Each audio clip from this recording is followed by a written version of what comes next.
Welcome back. It is August 1st, last month of the summer. Here we are.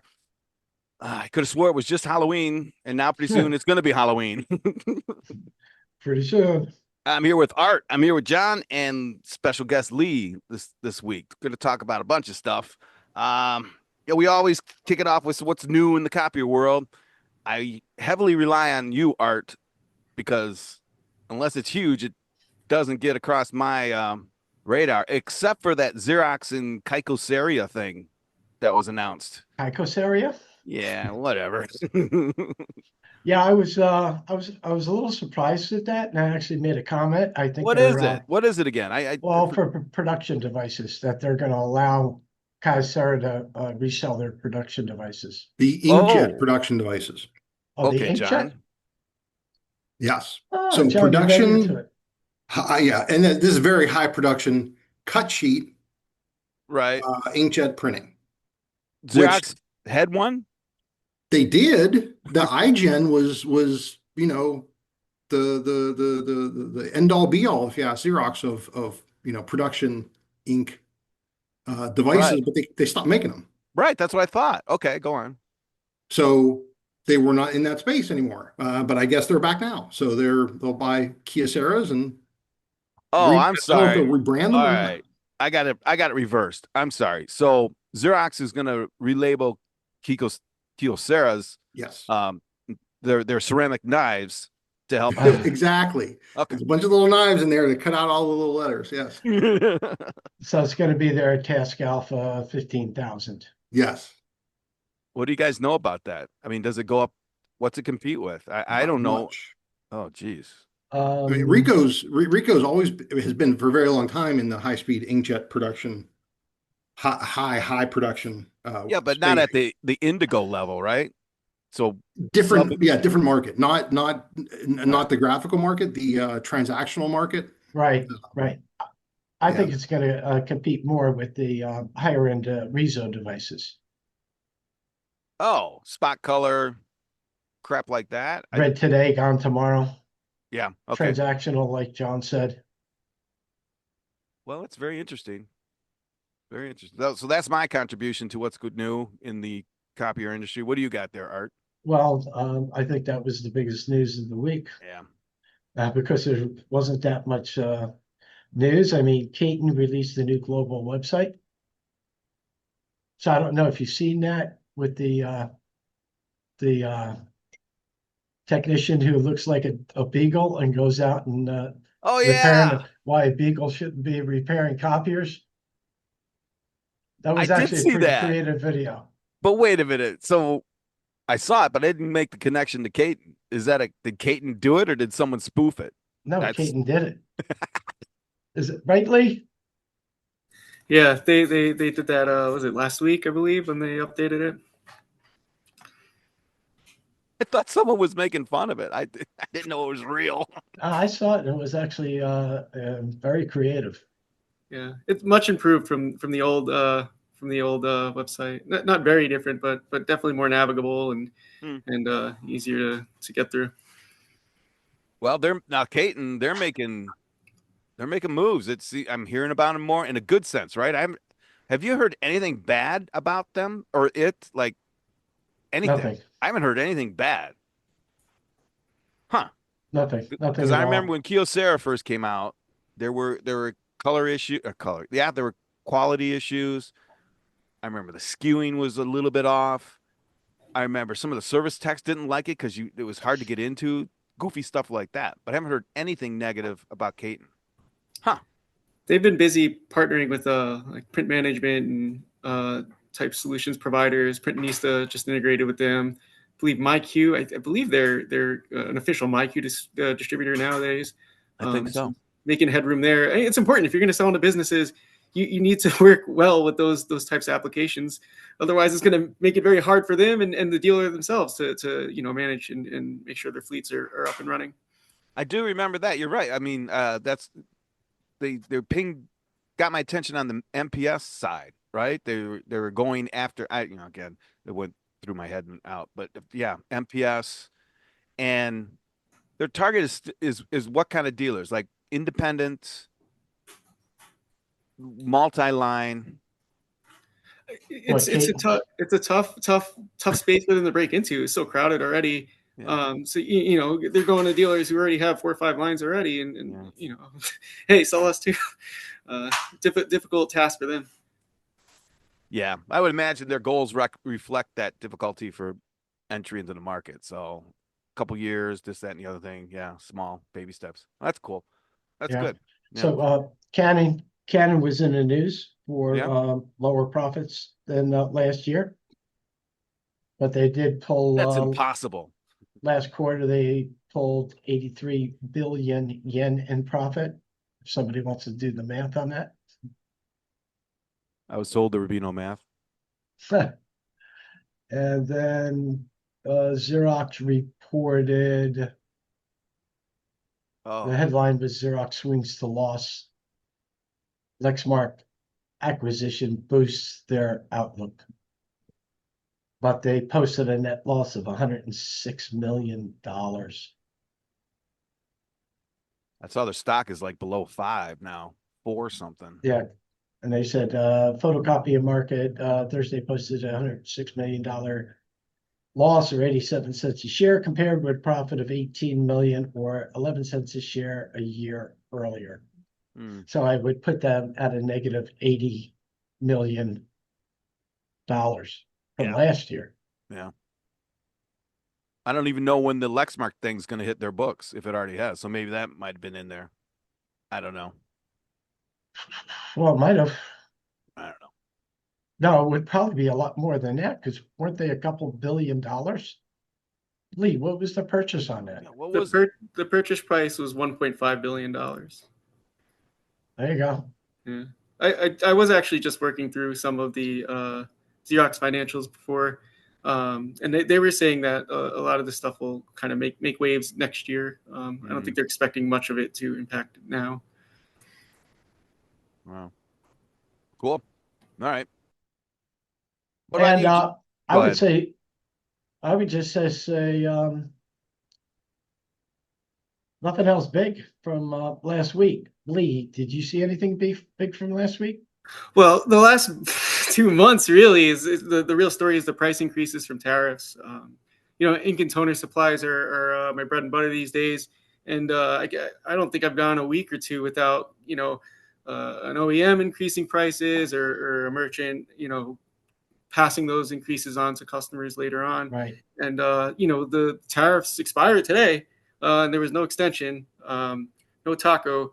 So I would expect more price increases to come. I mean, these are hefty tariffs that they're levying. These are double-digit percents that just more money to spend on the same products.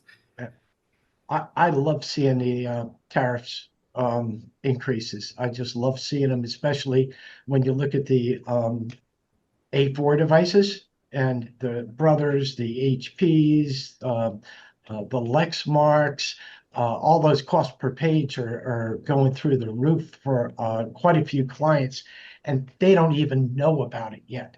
Oh, yeah. Which makes my office style A4s and A3s actually more valuable. Yeah. Which is the whole reason for them in the tariffs in the first place, is to raise the value of whatever's already out there, usually domestic, right? Right. But still, Well, I even the see it whip. helping office style A3s and A4s tremendously. Wow. Because there's nobody makes it in. Well, there are some third party toner manufacturers in the States, right? There was. There, Rico has a toner manufacturing plant in the United States. That's the only one I know. I meant Toshiba third. does and Canon does. Yeah, Okay. third. Really? Yep. Huh. But again, I'm looking more like Brother. Every time I turn around, it seems a customer got another Brother machine, or there's another small HP machine, or Lexmark. Yeah. And if you want to drive growth, those are the machines to knock out. Yep. So, well, here's a question, Lee. You might know. I mean, you've got an MPS agreement, right? And I remember there was an escalation opportunity inside those usually. So that's the next thing to happen, right? When the toner prices go up 25%, you're going to have to increase your cost per page if you've got that clause in your MPS agreement, which I would Yeah. assume you would, but maybe you don't. Wow. Right. But it's the thing with the tariff, it's not Oh, like the money goes to the manufacturer. It's it's tax, so it's just more money for the customer to spend. And sure, like I guess if these escalators escalate higher than the percentage increase, then yeah, that's great because now your margin's up. But it's probably one for one, or who knows? Maybe it's not even a full one for one thing where you take a slight loss with the escalation still. you probably will because I mean, most of them are CPI indexed. If again, it's been a while, but then there were some you could raise at any time at any price or any, well, that was on the copier leases and the supplies. Wow, very interesting. Very interesting. Well, the cheapest print is the one you don't print. Of Yes, course. absolutely. Yeah. The CPP of your document management is zero. Yeah. Nice, nice, That's right. The, very the nice. question then becomes what happens when all those documents have been scanned and have Mm, gone away. Yeah. I mean, there, even some of the things where regulations were kind of maybe propping up pages are going away. This year, the federal government in the United States said they're going to stop mailing Social Security checks and other documentation on paper. It's that's all going to be right. digital. And I mean, the government's a huge source of revenue for print providers. So, you know, as the things that kept print more relevant start to disappear, we're going to see them see it fall by the wayside even more so. That's a really good point. I remember seeing that memo fly by maybe a couple weeks ago, more digitization from the US government. And it's also it's European governments too are also changing the rules. um, it kind of reminds me of COVID, these tariff situations, because it's like you got to pay more for print now, and again, you're not getting anything else out of it, you're just paying more price. At what point do you say enough's enough? What just implement some digital workflow to replace this paper? And again, when you don't, especially when there's regulations that say, hey, you don't even have to have paper anymore. Mm. But really, what's the point? I don't understand it. No, I I don't know. Been saying that for a while. Yeah, Like, well, many companies are set in their ways. Yeah, And what's the adage? If it ain't broke, don't fix don't it, fix it. Yep. right. Yep. right? And I hadn't considered, but the regulation issue, right? Because that's where most of the papers generated in the first, the legals, the laws, the regulations, the whatever, adherence to them and all that, the forms and triplicate and all. I mean, that's government bureaucracy. That's bureaucracy Yeah, was paper. yeah. Mhm. And Wow. think of it too, like the more we unleash AI on more Oh, processes, the that's going to that'll be the ultimate driver, I believe, because yep. computers, well, I guess they can read paper, but you gotta scan it or something.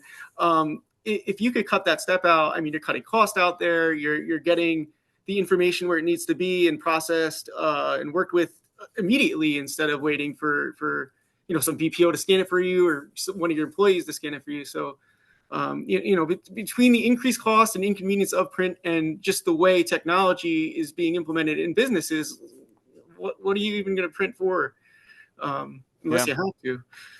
Yeah. I mean, we've discussed it before, but the whole bloodline of a corporation was, the blood was the paper moving from A to B to C to D. In the olden days, that was the only way it was communicated. Then everything automated, but still it held on. And now, yeah, you're right. The AI thing, that component is huge because Yeah. it's all about, paper is about process. Processes will be duplicated and improved through artificial intelligence. And the Mhm. first place they're going to look is, why is it taking so long to get a piece of paper from one place to the other? Right. Then they go backtrack. Well, where'd that piece of paper come from in the first place? Oh, it was digital. Oh, okay. You created, you went digital, analog, digital. It's like, all right, well, we'll cut that out Well, and bada Yeah. boom, bada bing. yeah, it came in via email, then the user had to print it and then marry it up with all the other printed pieces of paper so they could put it into their own manual workflow.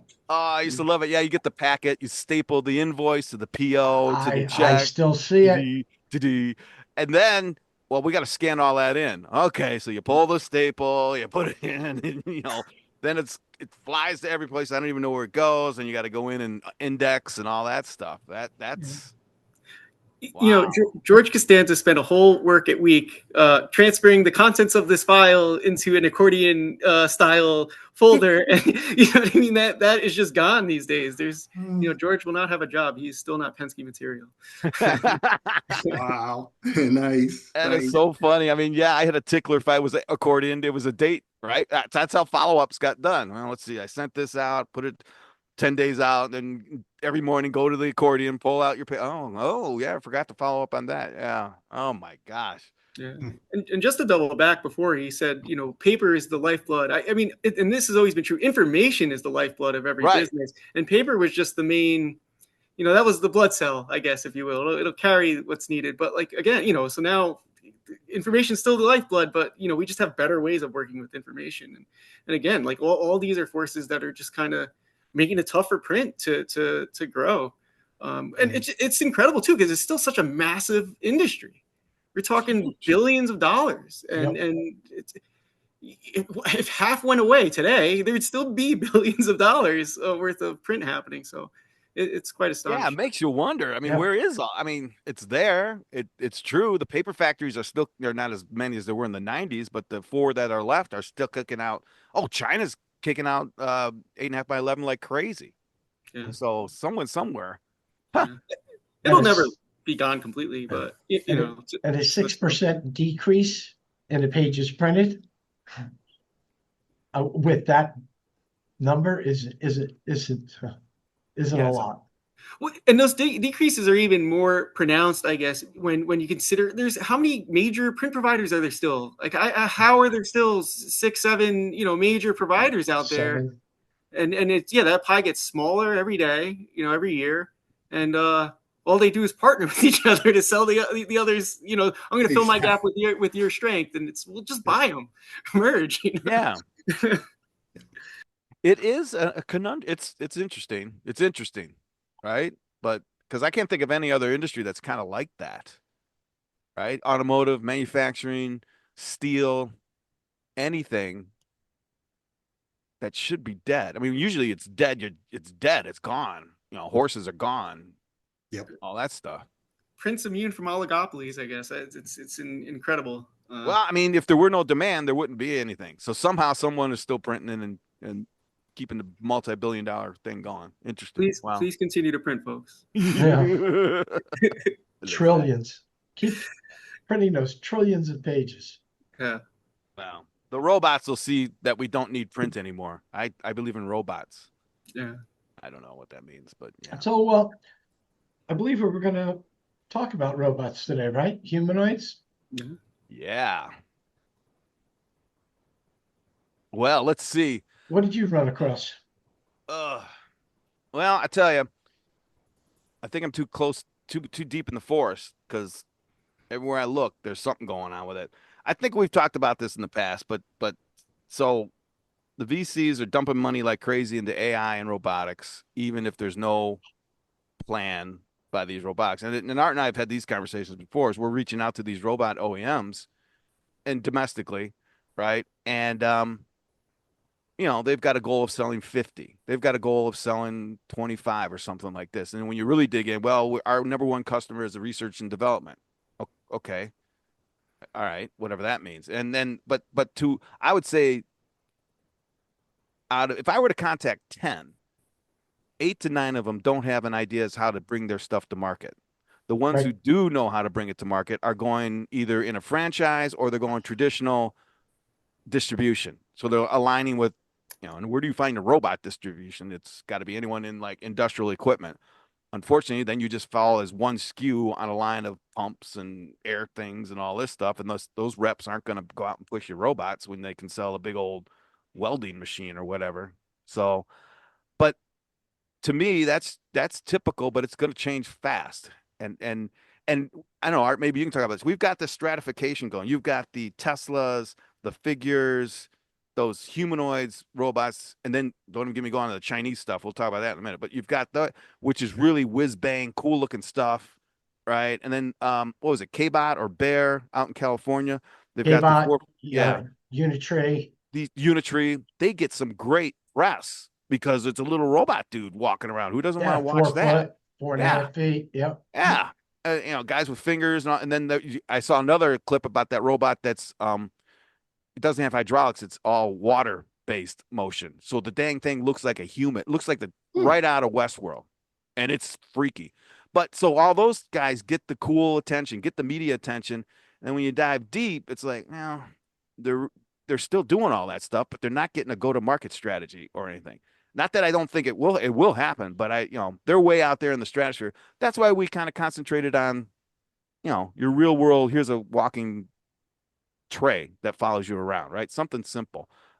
Here's our robots for the POC, our one claw, but it's got LiDAR and it's got all this other stuff, but it's easily approachable. So I'm seeing a dichotomy, but to me, Art, and I don't know if you run into it, the fact that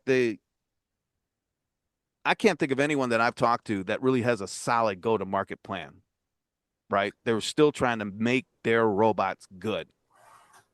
So, Correct. yeah. Yes.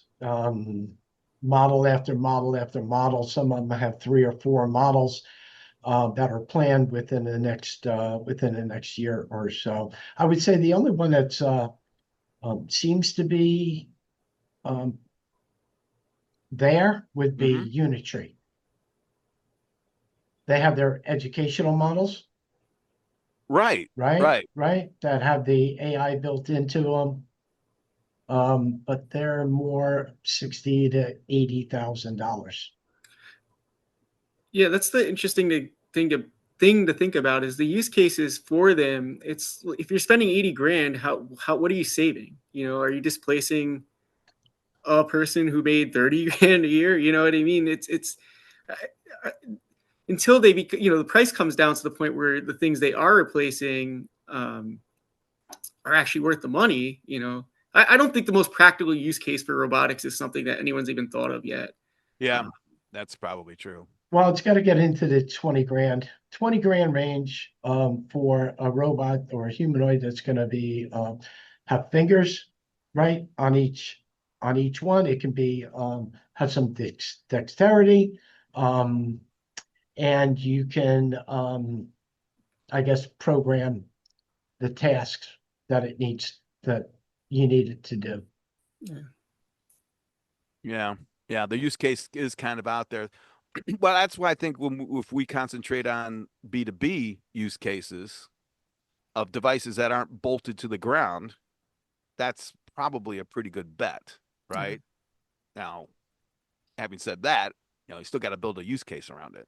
Or, sure. yeah, I think we're only 18 months away that's another from thing. that $20,000 humanoid to enter the marketplace that we can use um, Twain, the Twain Working Group, and their document, their workflow to Oh, train the brain.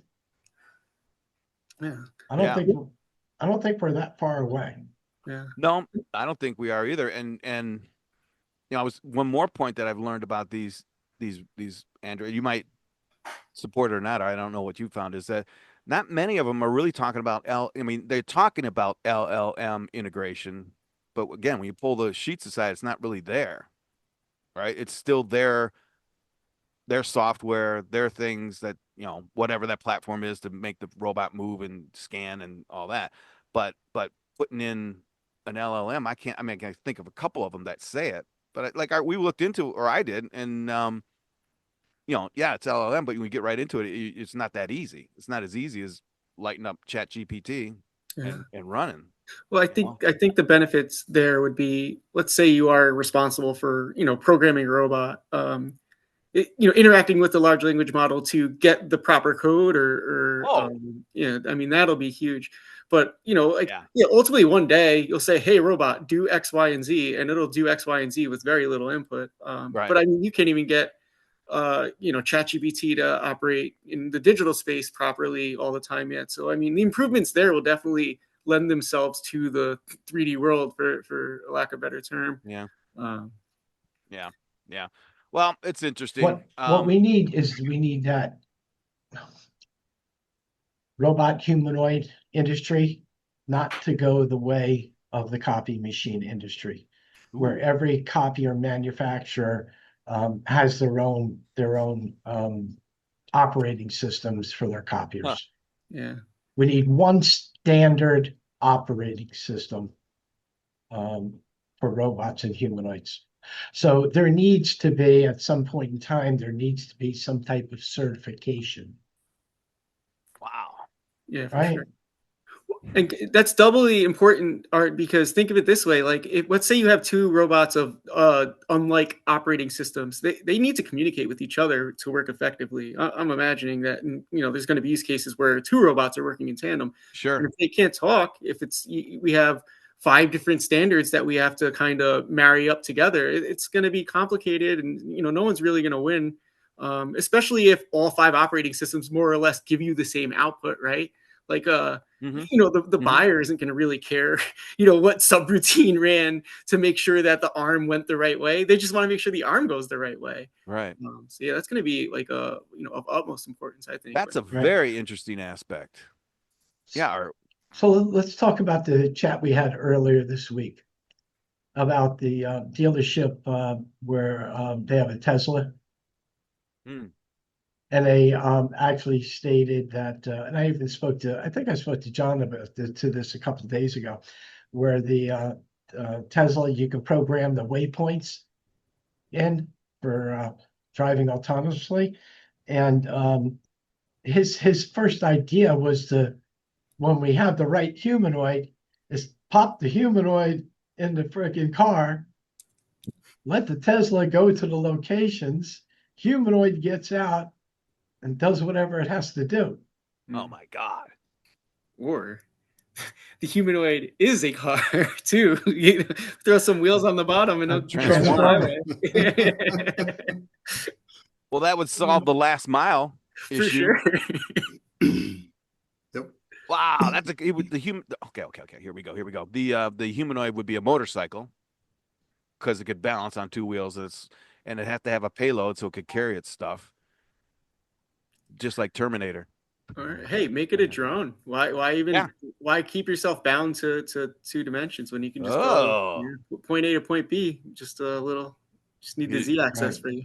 we don't So- need roads where we're going. We don't need roads. Yeah. I got a couple of points on news, and maybe we could take the conversation from there. This company UB Tech unveiled the Walker S2, a humanoid robot that can autonomously change its own batteries. Yeah, I saw that. You saw that? Wow. Yeah. Enable continuous operation with human assistance. It can walk for 2 hours or stand for 4, and on one charge, and swap the batteries in under 3 minutes. Wow. It's pretty cool. The arms go from forward to backward. The pack's in his back, but when the arms go over, it's not his back anymore. It's his front. Pull out the battery, put it in the thingamajigger, roll it down, pull out another one, put it in, and the arms go back over, and now he's ready to rock. Right. It's pretty cool. But So- it makes so much sense, right? It's like, Sure. duh. Put my own gas in the car. So Unitree R1, acrobatics at a budget price. Unitree released the R1, a humanoid robot costing around $6,000.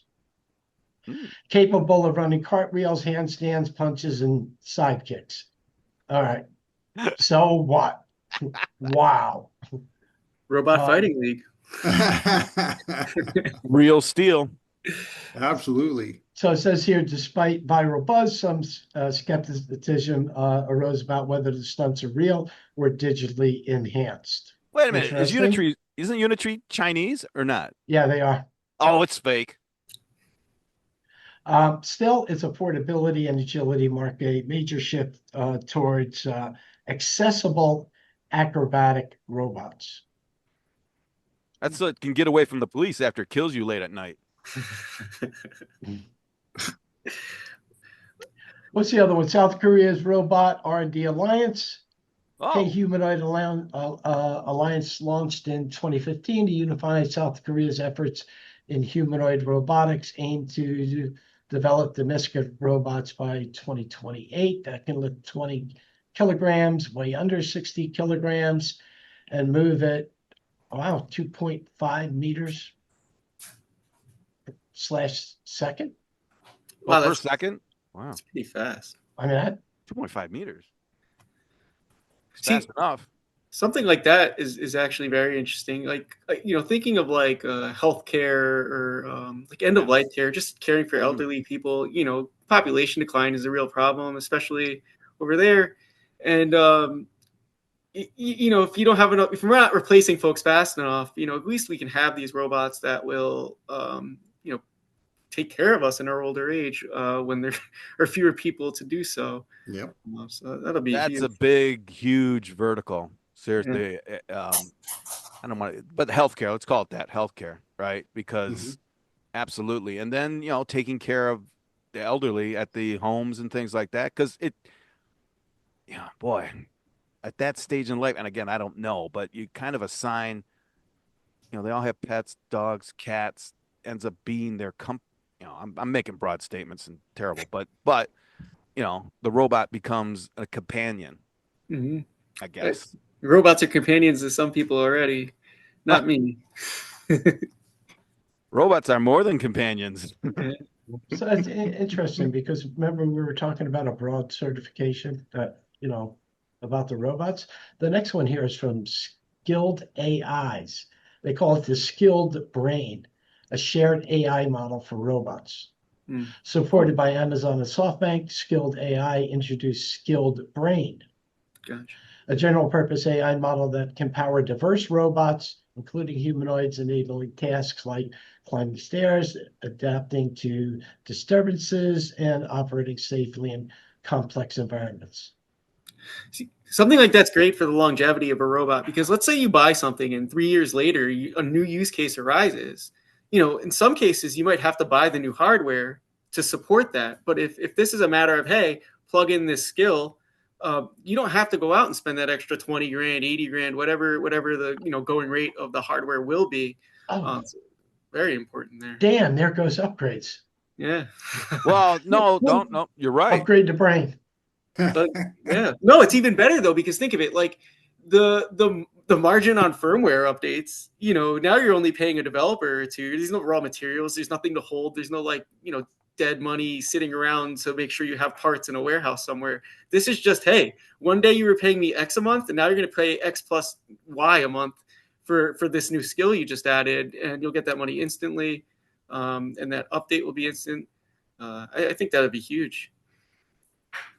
Wow. Well, yeah. Well, I just read something. I can't find the source. I just read it. It's where along those lines, right? The brain, the LLM, the AI self improves. So it won't need a centrally distributed upgrade Yeah. because it'll upgrade itself and it'll upgrade itself based on where it's at. Right. Okay. So, wow, I didn't even think about that. So if you look at a ROM upgrade, a flash upgrade, to the copiers may include, I don't know, an 11 by 17 upgrade scanning thingamajigger, but the customer never uses 11 by 17, so it doesn't need it, right? Mhm. But it got look at the Windows upgrades. Pieces.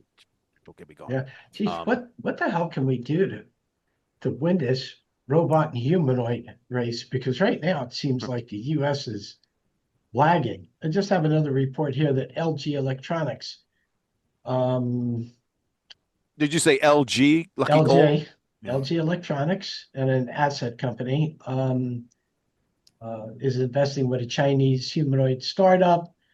Meanwhile, that startup company saw their stocks rally at 75%, Hmm. with analysts citing the surge of attention on humanoid robotics. But I wonder if the U.S. lagging might have to do with the amount of use cases here. Where, the manual tasks here are much more complex than overseas. There's not as much manufacturing going on, or there's just simple human tasks that we've outsourced abroad, and now those folks also want to run their factories cheaper, or whatever business they want to run cheaper, and with more of them there, there's more need to do R&D to solve their needs so that you can make money off them. So I Do we wonder if need, that has something to do with it. yeah, do we need all these Chinese brains running around? I think it'll help. So the last one I got is August 15th, in Beijing. Be prepared, right? First humanoid robot games will start. Woohoo! Athletics, dance, martial arts, and industrial tasks. Boosting, it says it's going to boost participation from over 20 countries. And it says, additionally, a viral video from Dubai of a humanoid figure sprinting down the street triggered some debate whether it's real or faked. Well, you saw the videos from China. They did what, 3-on-3 soccer. Yeah, I They saw. had the humanoids try to run a 5K or something. It was comical, but Did you see him trip and fall over? oh yeah, And, yeah, they were and all three falling down. people had to run in and lift it back up. It was silly. It was comical, but that's where it starts. That's right. You're How right. much information and how much research are they gaining from those Oh, failures shut. to make the next one better? I mean, look at your toddlers when they're walking around and falling down. Absolutely. Now that's funny as heck when little kids fall down. I love it. But Absolutely. they're learning. Yeah. The assumption there is that the bots are learning from falling not to fall again. Exactly. And it seems like that, and I don't know, based on the news we hear, you never know Right. what you hear out of China is right or wrong, but it seems like they're more apt to sponsor that or explore that silliness to get ahead in the game. What's Nvidia is now able to sell their AI chips to China. Right. That's because we've implanted them with our AI. Yeah, we'll see what happens when it gets to China. Yeah, they hit us with the Huawei stuff or Huawei or whatever. There's Mhm. hey, so Nvidia visits So- the White House, little something, something. You know what I'm saying? Yeah. So yeah, it's. I mean that's they deem that important. Therefore, they get all the funding they need, and then they have all the research. And If you guys, I'll go off on China right now, especially when it comes to robotics and AI. They're waiting for someone else to develop it so they can steal it. That's all. That's all they're doing. They have no innovation. They have massive talent because it was trained outside of the country. They've got enough labor and manpower. Money, it's the government's money. So they got plenty of freaking money to sure, go, right? So, and their media campaigns are pretty effective, right? We're talking about soccer from China and the flippy, and then they have someone say the US is lagging because we don't have robots that'll do flips. All right, well, we put one on Mars. Where's and I think yours? we do have robots that do flips. Boston, We probably do. Boston We do. Then they Dynamics. stole it. Now Dynamics. they There you do. go. No. Yes. Yeah, Boston with the little doggies. Yes. But I have to. They have an excellent media campaign. I can't go into LinkedIn or anywhere else without seeing someone's trying to slam a robot with a broomstick or something like that. And the robot walking the dog robot down the street. It's like, okay, that's pretty cool. That's It is. Yes. I'm yes. not. It's and then what did he do? That little robot, it was a Unitree walking in Dallas, walking in Philadelphia, it was one up here in Michigan. It's like, okay, that's okay. I get that. Meanwhile, Yeah. they're lidaring every street here in America, sending it right Absolutely. back to the CCP. You're See, talking about the And that- Unitree with the cowboy hat? the cowboy hat. Now Yeah. I get it. It's like, all right, that's pretty cool. I expect to see those guys do line dancing, right? All right, here we go. I don't know if you've noticed, right? Line dancing is getting even more popular now. It's all over the place. I don't know what did it. Oh, You know how boy. these things come and go.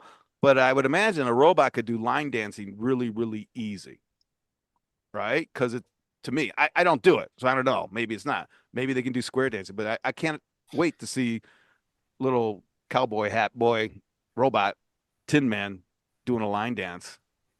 Anyway, I went off on a jag. Hey, Lee, so have you been able to make plans for the PLC in Tampa? Yeah. So I'll be there. Oh, cool. Yeah, it'll be fun. I'm looking forward to it. I presented there last year. I was talking about, scanners. It wasn't as exciting as robots for sure, but talking about what customers want from their scanner and how Twain Direct can help manufacturers and software developers meet those needs. And I guess this year we'll be talking about robots and how Twain Direct is going to be could be vital to the computer vision that's going to be very, very, very important to making these robots do the things that they do. Yeah.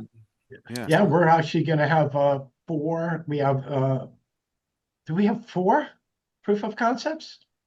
Or We have we're three, going to have, we have but the three, we're four is going to in have four the proof last of cycle. concepts. Going to be a hustle. Yeah.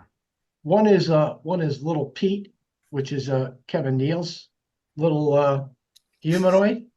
He's going to do some type of authentication and C2PA and figuring out if you're the real you, right? Stuff like that. We're going to have the one with our little robot that's going to go to the supply area in our what's that? Sandbox. In the sandbox. Yeah, the sandbox, and it's going to go get three supplies and run them over to the copier, and then we're going to talk. We're going to interface with the with the robot and ask it questions about the copy machine, right? Service type questions, and then we have a dealer from South Africa, and Greg, you might want to speak a little bit about him. Well, he's got the use case is well, it's basically, whatever everything Art said, but also he wants to be able to use it for an orientation, employee orientation, and even sales training. We'll call it a bot, right? But essentially, his idea, which is perfect, is like when you bring in a new customer, a new employee, there's an orientation that takes place. Why have a human do it when I can have my robot, quote unquote, do it in with a nice voice and everything, and communicate with the new employee to do the orientation. That's one thing. So it's HR and everything. But the other thing was he wanted to be able to have a um like a sales coach or sales manager that if the robot is walking or whatever, a salesperson could ask that device a question and get some insight and an answer in the LLM world, not the old if then else type stuff. So fascinating. And 12 months ago this would have been sci-fi, right? But we're not figuring out if, now we're figuring out how. And it looks doable. I mean, well, that's a good point, Art. Some So of in those addition, sales trainers and coaches can go upwards of 80 to 100K a year. yeah, yeah, yeah. So, well, And you don't have them all the time. no, you got them once or a half hour a day or whatever it is, if it's fractional or whatever. But that's a nice segue into what Art and I are going to be doing the day before the show, right, Art? Is Day before, yeah. we're introducing, officially bringing her out is Celeste, and that's our sales LLM, sales manager, sales coach. Her tagline is the last sales trainer you'll ever need. So we're going to talk about that. We've done a couple demos here. It's been fun, and we're working on that. But along those lines, same thing, right? Sales coach in your pocket, which is really a good sales coach, not rote stuff that learns about you the more you use it. So it even gets down to the, your individual tendencies or whatever, how you do stuff, how you talk. And an art, not, with the LLMs, it's a large language model. They deal with words.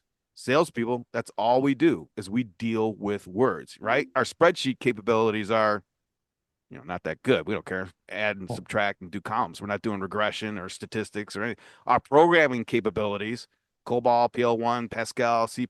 No, we don't do that. Right? We want to be able to talk it. And that's where these LLMs in the sales environment really, really excel because we're talking to it. We're not, it's anyway. So, but we're doing that at the show, and that's going to be good. Yeah, Art. Yeah.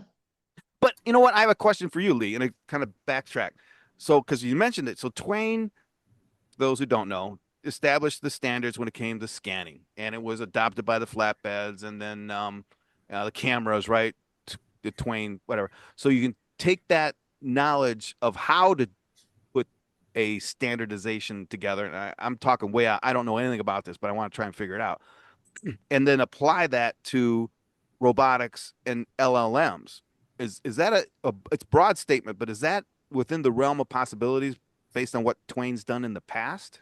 Oh, yeah, absolutely. Am I making sense? Okay. If you have an image that you need to acquire and pass to a machine, Twain's the way to go, and especially with Twain Direct. I mean, all the benefits of being lightweight. You don't need a driver. It's universal.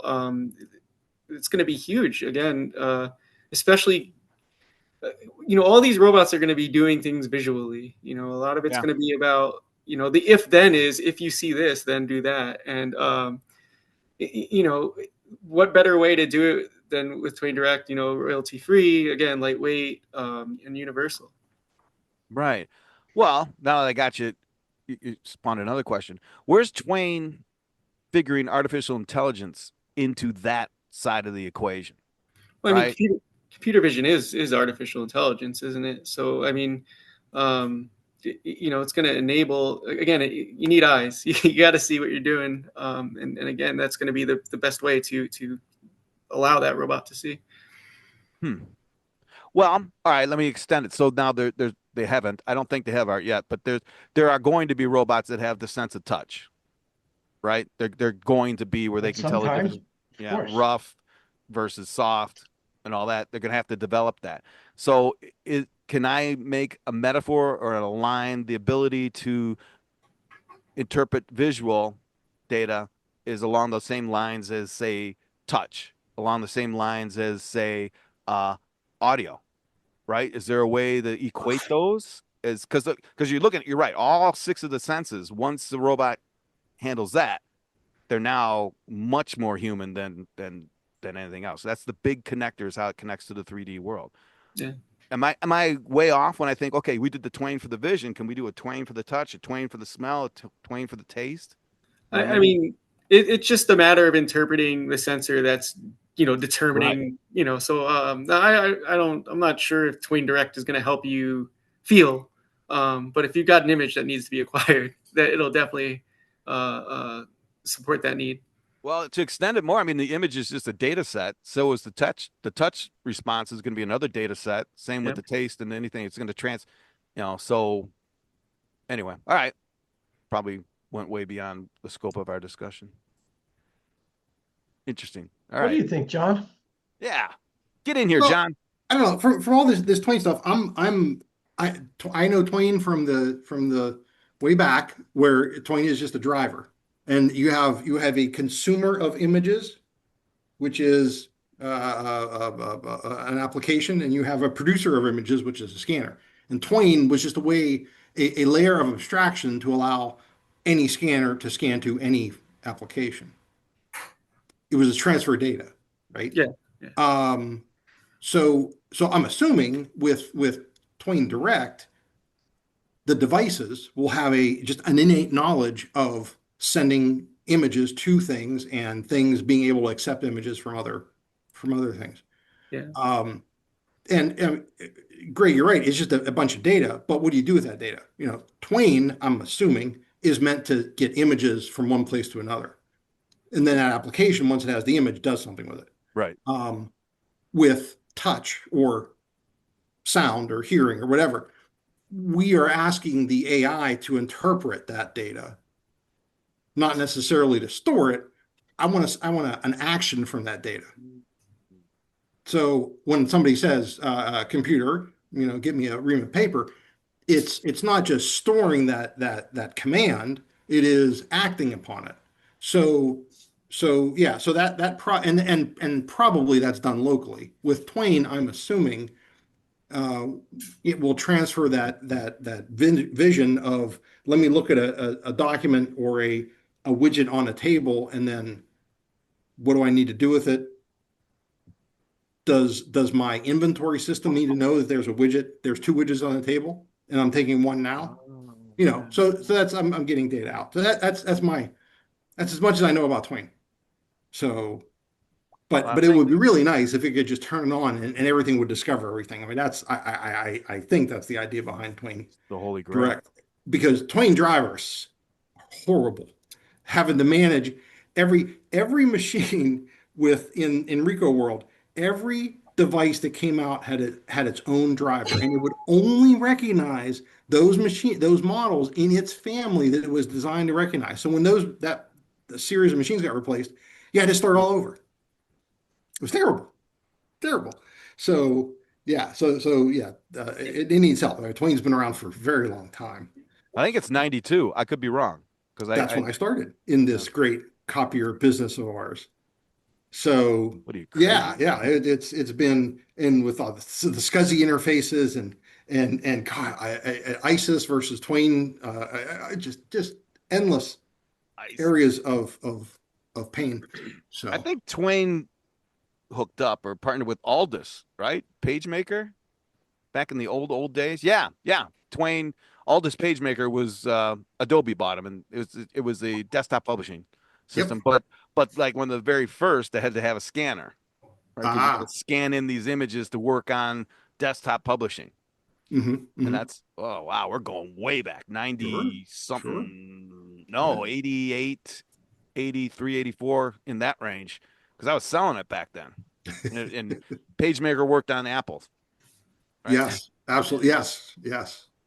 Those are the Yes. creatives. Many, Wow. many moons ago. Many, Okay. many moons. I'm old. But yeah, yeah, good stuff. I mean, and the robotic stuff is exciting.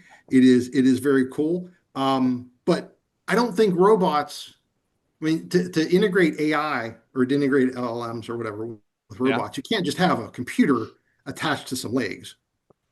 That AI has to interact with its surroundings using its sensors and Yep. then do something, right? So that AI is going to have to learn how to control a robot. Well, that's interesting. And this is, but so the AI, the robot has its own quote unquote operating system, nervous system, and then the Yes. LLM would be a different part of the brain. Yeah. I think it's useful to look at a robot as a collection of computers working together to achieve a task. You know, like let's say it has eyes, it has vision. It's just feeding that vision into something central, and it's taking all its other inputs and putting it into something central. And that something central, let's call it a brain, I guess, is interpreting all that data and saying, well, do this based on what you're giving me in. So I think it might be a little more useful for folks to kind of look at it again as a network of computers working together to solve a common goal in the physical world. That makes sense. And I think another, John, you actually hit on it, is like when we scanned something, we stored it and then did something on it. I mean, right? But Mm-hmm. in the 3D real world, it's more analog, right? Because the data that comes in has to be processed as it's coming in. Yep. That's got to add another dimension of both compute and logic and everything all built Sure. in, because it's not really being, well, in a sense, it's not being stored. It's being acted on as it comes in. So it's actually going from digital to analog. Think about it. If you consider the real world analog, I would say yes. I Ooh, would. I now would. you're at, oh. Yes, and they make those. There's Raspberry Pi. I keep going back to that because it's Yeah. really cool, all the things you can do with it. They have recognition software that you plug a camera into a Raspberry Pi and it knows that this is a phone and this is a pair of scissors and this is a pen. And I gotta think that kind of compute in Wow. orders of magnitude higher would be required for a robot. So yeah, it's cool stuff. It's cool stuff. I mean, a big thing that what a robot's going to be doing in the physical world is it's going to basically interpret what its physical surroundings are and abstract it to a digital layer. Mm-hmm. Figure out in that digital layer, okay, well, how do I achieve the task that I was programmed to do, and then do that in the physical world. So yeah, I mean, It is kind of complex, isn't it? yeah, very smart folks making this stuff for sure. I like our sandbox approach. Yes. Yes. Simple. Crawl, walk, run. Yes. Wow. Excellent. So maybe we'll talk about a little about Converge, November 11th, 12th, 13th. The 11th is golf day. If anybody wants to golf, we're going to be at Safety Harbor Resort in Tampa. The 12th, Greg and I will have our Celeste presentation, which is going to be about, we're hoping 2 hours, could last a little bit longer. And then the 13th, we're actually going to have the robot presentations, and then along with a bunch of other presentations from speakers at Twain Converge. Yeah. It's going to be pretty cool. And I think we're still scheduled to maybe do the show live from there. We are trying, yes. Yeah. Technicalities and things like that. But yes. Cool. So, John, are you going? No. We'd love to see you there. That's a hard no, John. I am sure it will be fantastic, but no, Give us a little and think about it at least, and then cold. Art and I talked about it before. Right. So. Yeah, we're looking forward to the event. And again, we're going to have, we've already have a OEM involved in the process. We've got, 3 dealers now, hoping on getting our 4th dealer. And then everybody's invited to come to the event. The fee for the event is $500. So it's not pricey. We're hoping maybe to get a lot of dealers from that Florida, Georgia, or Alabama area to maybe make the day trip and come down at least for one day on the 12th and the 13th and check out the event. I'll say this: it's if you're thinking about the future and where you want to take your business, and kind of how to, again, just evolve. This is a great opportunity to learn, to network, to see where the world's going. If you want a business in 20 years from now, you very well may learn the thing that allows that. Highly recommend it. Plus, November, the weather sucks. Why don't you come to Tampa? It's beautiful. Very true. So everyone, we're at 4:57.